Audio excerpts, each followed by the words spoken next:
નમસ્કાર મિત્રો, જય શ્રી રામ. કેમ છો તમે બધા? તો સ્વાગત છે આજના એક નવા મિની વ્લોગની અંદર.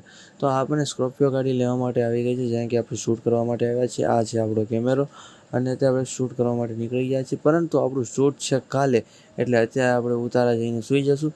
તો આ ઉતારા આપણને કંઈક બહુ મસ્ત મજાના ઉતારા આપેલા છે, જે અમદાવાદની અંદર સોલા બાજુ હતા ઉતારા મારા. બહુ મસ્ત ઉતારા છે. આ બંગલો આપ્યો હતો અને આ બહારની સાઈડથી કંઈક આવું દેખાય છે. હવે આપણે જઈએ અંદરની સાઈડ, કે અંદરની સાઈડથી બંગલો કેવો છે, કારણ કે આપણે મોસ્ટ ઓફલી આવા બંગલા ટીવીમાં કે એમ જ જોતા હોઈએ છીએ, પણ મેં પહેલી વાર અંદરથી જોયો છે. એટલે આ અંદરથી કંઈક આવી રીતનું દેખાય છે, જેમાં 7 જેવા સોફા છે અને મોટું જબર ઝુમ્મર છે. અને આ છે આપણો રૂમ.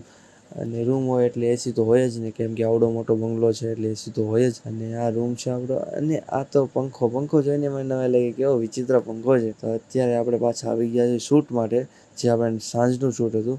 એટલે આપણું શૂટ પતી ગયું છે. અને આ છે મારો કેમેરો, જેમાં આપણે શૂટ અત્યારે પૂરું થઈ ગયું છે. અને હવે આપણે પાછા નીકળી ગયા છીએ એ રૂમ તરફ, જેમાં આપણે આવા ગીત સાંભળતા હતા.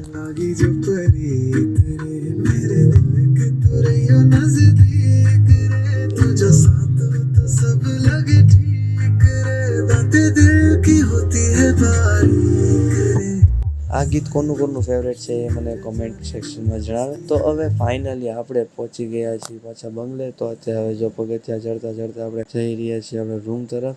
અને હવે રૂમ તરફ પહોંચી ગયા છીએ અને હવે ડાયરેક્ટ આપણે લેપટોપ ખોલીને એડિટિંગ કરવા બેસી ગયા છીએ, કારણ કે આપણે ઇન્સ્ટન્ટ એડિટ કરીને દેવાનું હતું એટલા માટે. તો આ છે આપણું લેપટોપ. લેપટોપની અંદર પ્રીમિયર પ્રો ઓપન છે. અને આપણે બીજા દિવસે ઓચિંતાનું વડતાલ જવાનું છે. તો આ વડતાલનું મંદિર છે, જે કંઈક બહારથી આવું દેખાય છે. અને વડતાલ મંદિરની અંદર કંઈક આવી રીતનું છે, જે મંદિરના દેરા પાસે આવી રીતનું છે, જે ના કહેવાય એની માટે છે. રણછોડજી, નારાયણજી અને લક્ષ્મીજી. અને આ છે હરિકૃષ્ણજી, કૃષ્ણજી અને રાધિકાજી.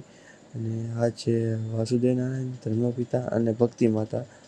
તો અત્યારે ભગવાનના દર્શન કરીને જે આપણે મેઇન ગેટથી આવીએ ને, ત્યારથી મંદિર કંઈક આવી રીતનું દેખાય છે. તો બસ આપણું આજનું શૂટિંગ પૂરું થઈ ગયું.